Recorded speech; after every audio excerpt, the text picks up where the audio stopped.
আমার নাম রিজওয়ান। আমি এইচএসসি 25-এর স্টুডেন্ট। এই বছর হচ্ছে আমি অ্যাডমিশন নিব ইউনিভার্সিটিতে।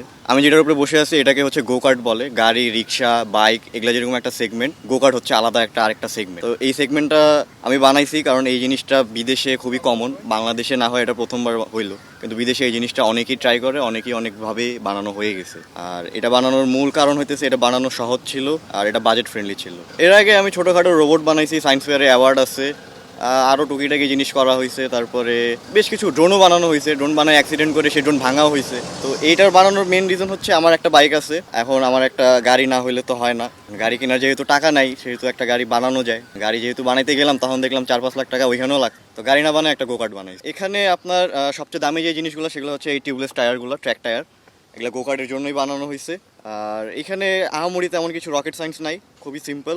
লোহার ফ্রেম, ব্রেক, অ্যাক্সিলারেটর, ইঞ্জিন সবই মনে করেন প্লাগ অ্যান্ড প্লে। আমার জাস্ট ফ্রেমটা ডিজাইন করে নিজের মতো বানানো লাগছে। এই ইঞ্জিনটা জেনারেটরের ইঞ্জিন, এটাকে স্পিড বোর্ডে বা ওয়াটার পাম্পে সব জায়গায় ইউজ করে, মাল্টিপারপাস ইঞ্জিন। পিএম স্যার আমার এটা দেখলো, দেখে আমাকে অনেক উৎসাহিত করছে।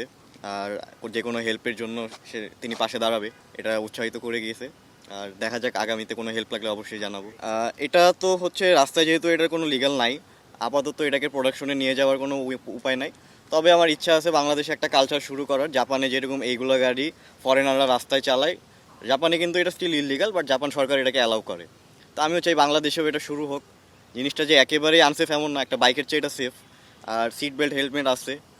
আর আনসেফ হওয়ার মতো এটা কিছু না, একটা গাড়ি আর এটা সেমই জিনিস। আমার পরিবারে বাবা মা, ছোট ভাই ছোট বোন আছে, আমি সবচেয়ে বড়। বাবা সরকারি চাকরি করে, মা হাউসওয়াইফ, আর বাকি দুজন ছোট। এটার ইন্সপাইরেশন হচ্ছে ছোটোবেলায় একটা গাড়ি বানানোর চেষ্টা করছিলাম, তো সেটা হইতেছে যারা ওই যে ভিক্ষা করে রাস্তায় বিয়ারিংয়ের গাড়ি, ওইরকম একটা আউটপুট বের হয়েছে। ওইটা ড্রিল মেশিন দিয়ে অপারেটেড ছিল, তো এটা সাকসেস হয় নাই। এরপরে যখন বড় হইলাম, টাকা পয়সা কামানো শুরু করলাম, তখন দেখলাম যে এরকম কিছু বানাতে বেশি কিছু টাকা যাবে না, অল্প কিছু টাকা যদি যায়ও যাক, এই টাকা আবার কামানো যাবে। তখন এটার পিছিয়ে ইনভেস্ট করলাম। অ্যান্ড এটা যতক্ষণ না রাস্তায় চলছে, এর আগ পর্যন্ত এটা আমি ফেল প্রজেক্ট হিসেবেই আগাইছি। রাস্তায় এটা নিয়ে বের হই এবং এটা বাসা থেকে এই পর্যন্ত চালাই আসা হয়েছে। এটার সাথে আমার 1-2 জন লাগে আমার সামনে বা পিছে, কারণ এটা ছোট জিনিস, রাস্তার মধ্যে মানুষজন একটু ভিড় করে দাঁড়ায়। সেফটি ইস্যুর জন্য না, বাট মনে করেন মানুষজন তাকায় থাকে, আপনি গাড়ি চালাইতেছেন, আপনার গাড়ি থেকে একজন আপনার তাকায় থাকবে।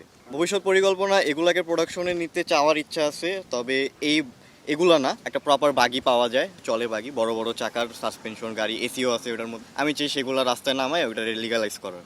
আমি যেরকম পরীক্ষার পরে বেকার বসেছিলাম, মানুষজন হইতেছে বেকার বসে থাকে না থেকে কিছু একটা করা ভালো। যেমন আমার ধরেন ওয়েবসাইটের আমার স্কিল আছে, আমি ওয়েবসাইট বানাইছি।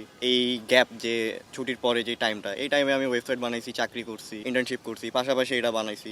ঘুরি নাই এমন না, আমিও ঘুরছি, কিন্তু পাশাপাশি সবই করে গেছি।